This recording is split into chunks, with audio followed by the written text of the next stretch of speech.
Hey there everybody, this is Shaggy. Welcome back to more Fairy Friends Surf Advent Dark Force. In the last episode I took care of a couple of bits of side stuff and made preparations to go into Zawaza Plains, which is where we're going next. But there is one thing I want to show off now, and that is Shuketsu's Tower. I know I said before that the goddess without the godly revival is basically the same as the Colosseum from the Neptunian games. Well, there's actually a proper Colosseum, and it's right here in Shuketsu's Tower. Basically, you have to actually build the tower up by planting furies in the ground nearby, and after a certain amount, the tower actually grows to accompany this. I think I don't really know how to get like the optimum plant furies in the ground thing is for this, because from what I've been told, getting to floor 15 here eventually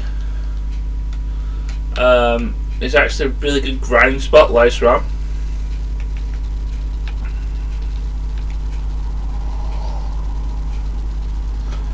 I mean, I'm probably dropping a bunch of the furies nearby, and I'm not sure how many I've managed to get. I think when I tried this one like the first time, I think it only went up to like 80 feet in the air.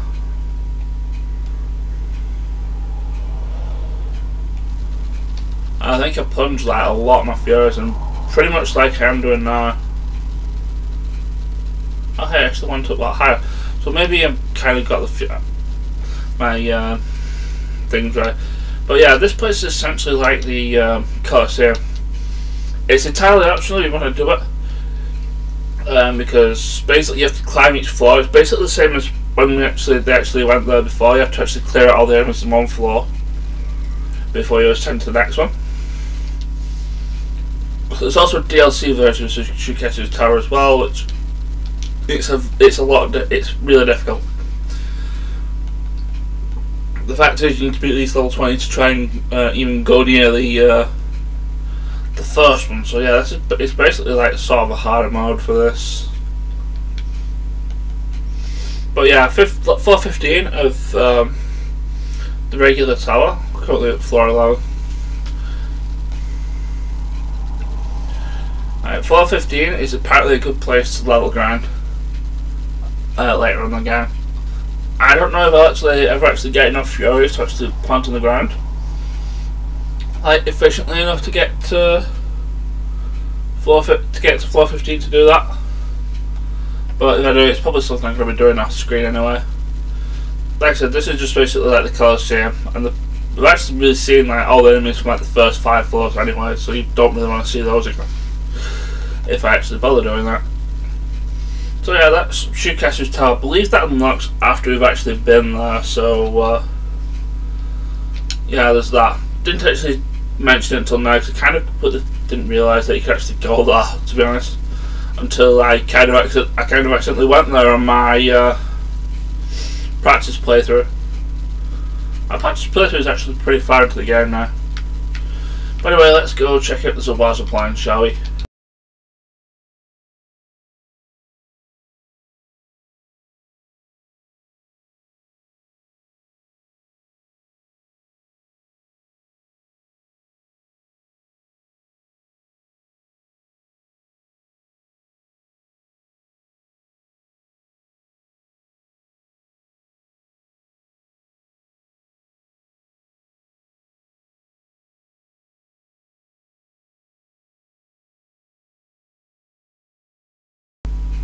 You know, sometimes I wonder if Fang and Neptune are related. That being said, straight up into a ambush fight with guys that aren't really going to be doing much. Especially since I'm bringing a lot more to that. I mean, I've pretty much won around them if I weren't missing so much. I mean, one of the furies I currently have in is, I believe I've got the B-rank fury that I got from last time, from Beauty Valley, which I I imbued and got the Rail rank up on. Probably saw it the last episode anyway. But one of the effects of that is double damage. Now, I'm not sure whether that's double damage given and received, but it does actually work. Actually, now that I think about it, there's one thing I actually also want to check to see what I've done. Right, no, I'm not. What I want to do is I want to change Fang's currently equipped Fury to Ahab. The reason being is that one of Ahab's abilities, he doesn't have it yet, one of his abilities is Experience Up Plus. So yeah, you gain more experience from battles and stuff. The reason I want this is because later in the game I need Fang to be at least a certain level in order to do something, and the sooner I can get into that level the better, let's be honest. But anyways, new enemies, or well, not really new enemies, but still. Stingers, I believe these are the ones, these can paralyze you if you're not careful. So try to get rid of them as soon as you can. And if people are missing much, we'd be one-rounding them. I mean, we still kind of did, but that's not the point. Also, yeah, should mention, since we have Revival rank B, everybody actually now has a new weapon that they can use for combos. Fang gets gun, Gala gets great sword, Tiara gets bows, and Hala gets scythes. We also get item sonars for everybody, which I want to actually make sure everybody has.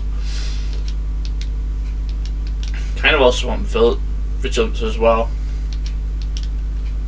Basically, that stops you from getting ambushed in a party, providing that you are actually the leader of the party. But you'll see how item sonar works as we go through this dungeon. I think in the second part of this dungeon, there's usually a treasure nearby. It's basically hidden treasures. It works a lot like it basically works like the ones in Rebirth 1 and Rebirth 2. Well, there's a hidden treasure somewhere on the floor. The only difference between how they work is that when there's a hidden treasure nearby, there'll be like a question mark near above the character's head. Then it turns into a yellow exclamation mark and then a red exclamation mark as you go near the thing. And then you'll get a button prompt when you're actually at where the treasure is. So there's no reason not to be completely distracted by them. And yeah, as I thought, they do paralysis. Gross.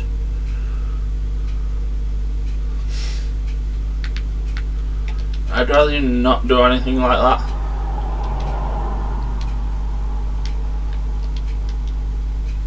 On the subject of not doing things, I'd rather you not be missing stuff. Now I've got to heal everybody, and that's just terrible. I don't even have paralysis. I don't have paralysis heal spell on Tiara yet. I do intend on having Tiara being my healing mage. And as a thing, one of the things I actually found out during my playthrough is that if a character is paralysed outside of battle, they can still use magic attacks. They can still use magic outside of battle, like cure and the various status element heals.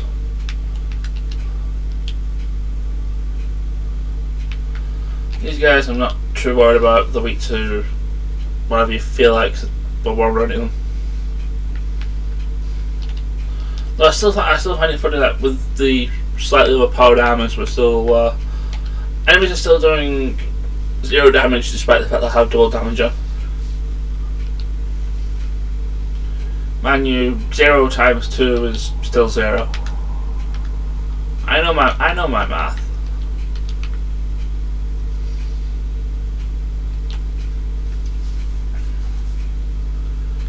I believe also, well, these guys, I believe they're weak to lightning based attacks. A lot of machine type enemies are, similar to in Neptunia. If they're not weak to electric, I believe they're weak to like the earth elemental, which is what we already have that. Well, we do have earth elemental because Sahara does that. We don't have lightning elemental yet. And we'll be getting that soon enough. Oh yeah, Thunderbirds also live here, and I'd rather than not be. As for these guys, I believe these guys just spam wind elemental spells around. Case in point.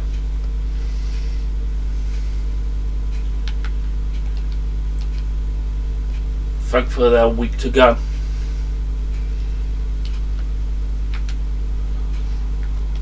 I think that's it for this floor. There's no other new enemies here. I do have the ability to change enemies, and I was hoping I would get rid of the Thunderbird enemies since they're rather annoying to deal with. And no, they still stick around. You do actually end up getting pixies instead. Oh, and there's the iron radar going off there. It's indicating that there's an item nearby. It's actually there.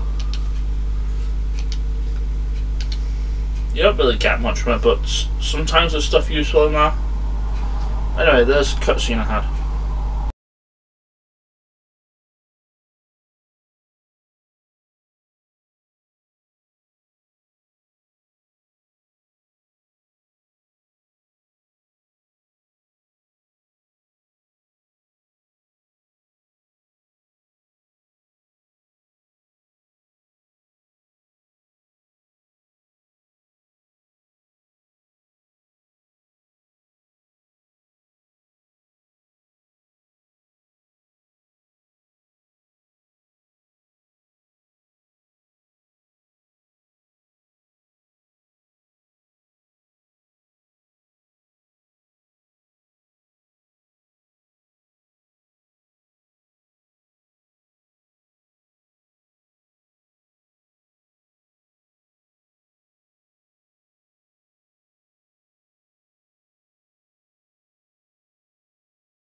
So yeah, even Goldo doesn't really like Sherman all that much. But yeah, there are new enemies around here. Well, I believe these guys. I believe these guys are definitely weak to rocks, or rather the earth elemental. If they stay all grouped up, then I believe I can let Harley go somewhat wild with the one of her earth elemental spells. Or rather, the only earth elemental spell she happens to know. Wonder if I can. Yeah, I can actually get all through. Actually, I believe these are weak to rock. I could be wrong. Yeah, they are.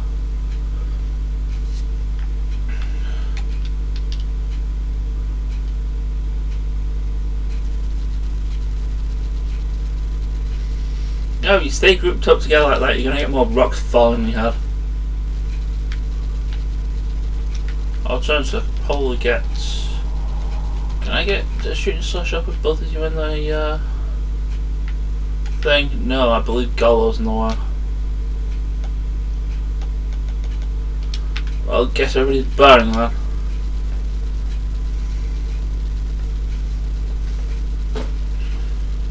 I believe burn line is basically the equivalent of slash wave from Neptunia, except it's fire element.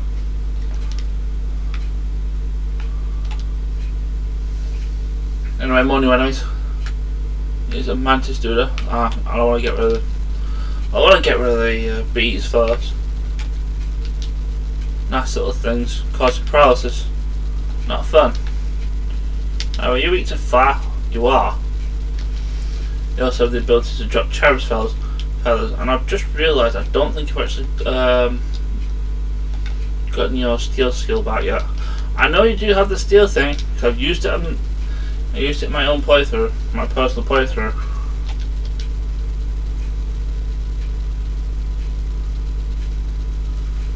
I should probably remedy that. Weapon boost, Galdo. Grab steel, because steel's better than swipe. We're not going to get seized for quite a while.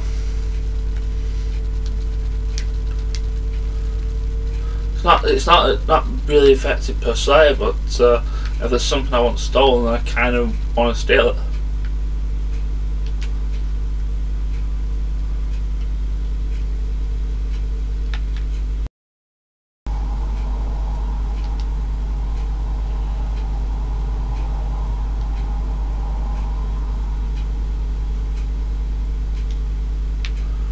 Level ups to be had by all. Which way do I go?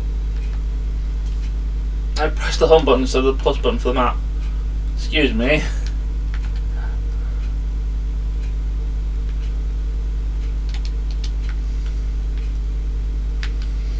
The enthusiastic cap, I believe, is a item for Galdo to wear.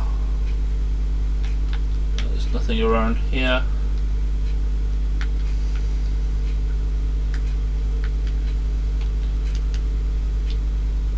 Actually, is there something I wanted here? No, I think I got all the treasure. So let's leave. Except I've gone the entire wrong way and gone backwards.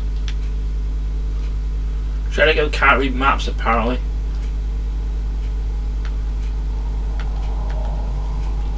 I was going the right way in the first place. I want to go this way.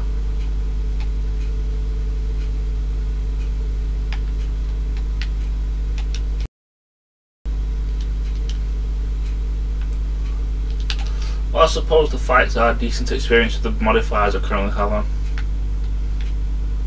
Alright, another hidden item nearby. Alright, hidden item. There you are.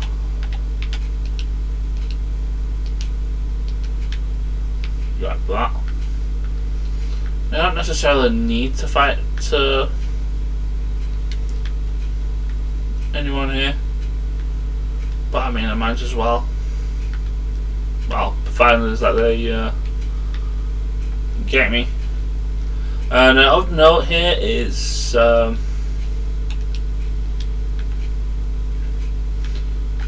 there's a white armor though, which is the armor if you're not using the overpowered stuff. Is that there's actually treasures here that you can actually obtain. And if I've gone the right way, I believe I'll show you why. Yeah, that's because right here is a thing that you can actually jump over. Now, to get this, we need to synthesize a thing called the Flight Stone, which is essentially the jumping star pan from the Neptunian games to get over that. But yeah, as you can see, there's items over there, but we can actually get them. So yeah, I think the only way we can actually get those is through New Game Plus. So just a heads up, that's there and it exists. I can't actually get to it yet because I don't have the Flight Stone stuff, and we're not going to get that until well, basically until what I would like to call like Disc 2. This game, I kind of like to see it as it has like the whole multiple disc thing like old JRPGs have, like Final Fantasy VII, like back on the PS1.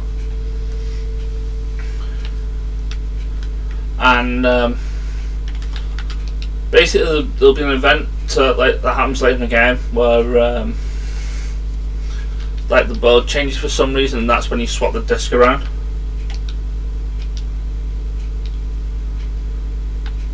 And I see the point after that is actually like when you have to swap the disc, and then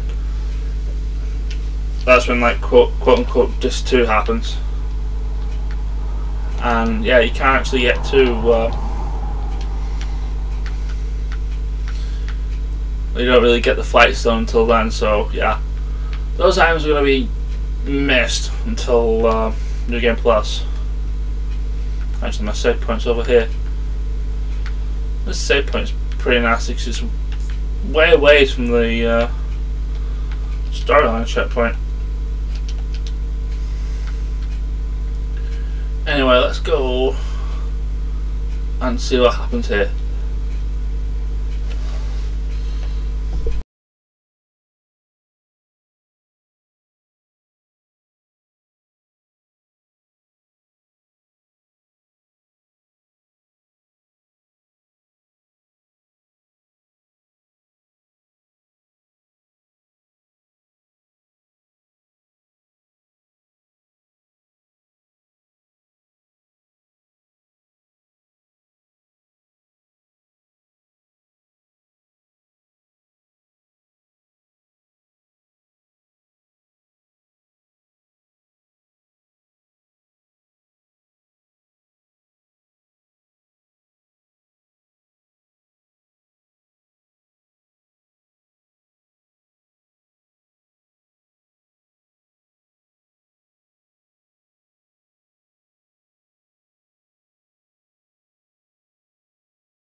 So anyway, this fight with Apollonius here is actually scripted, so I'm actually not really going to do much. I do probably want to do, yeah, because we're not going to be able to do damage to him, and he's not going to be able to do damage to us because of all the stuff that we currently have with us. I may as well choose one of those.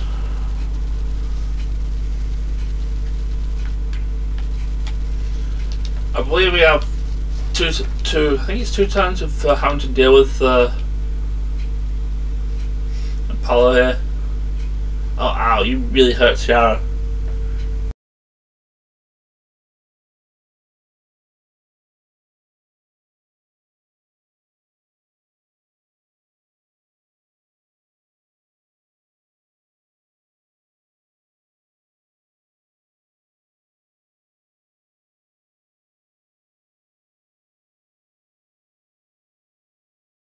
And hey, guess what? The game didn't tell us, but we have new party members.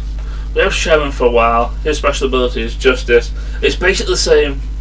In the games I'm going to say, it's basically the same effect as Fang's Serious Face, where it increases Sherman's attack, but every attack he does costs SP, and all of his special abilities cost double SP.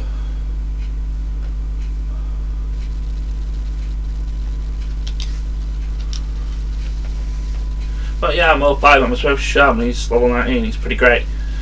He's actually also uses light elemental attacks in his standard attacks. We don't actually, do I really want to weapon boost him now?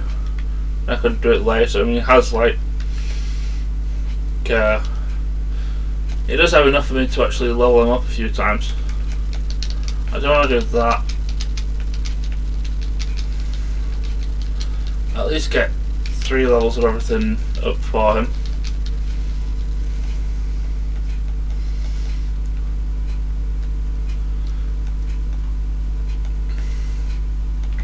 Give him learning.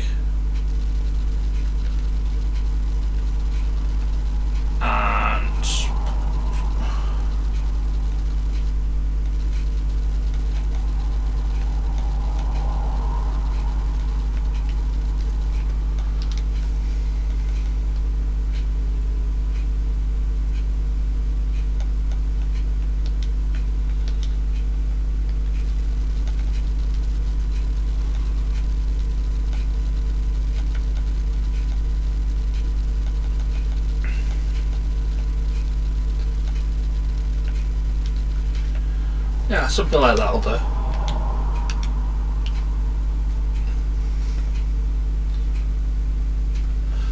Well, yeah, now we have a fairized Apollo to deal with.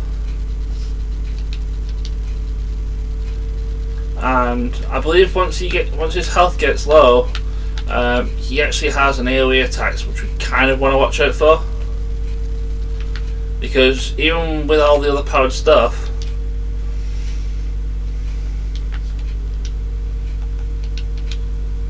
even with all the other powered stuff that we currently have, he will kill Fang and Tiara and everybody else if he uses it, and he gets like a decent amount of damage done on you. We'll probably nick that dude up of salvation off from him. See if we can. Yoink! Nope.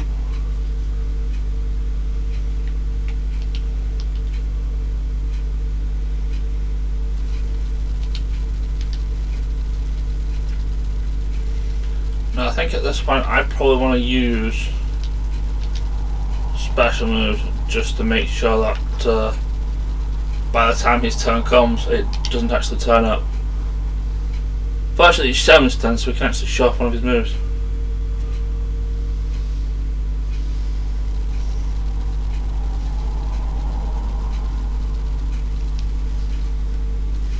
Which is nice for everybody involved.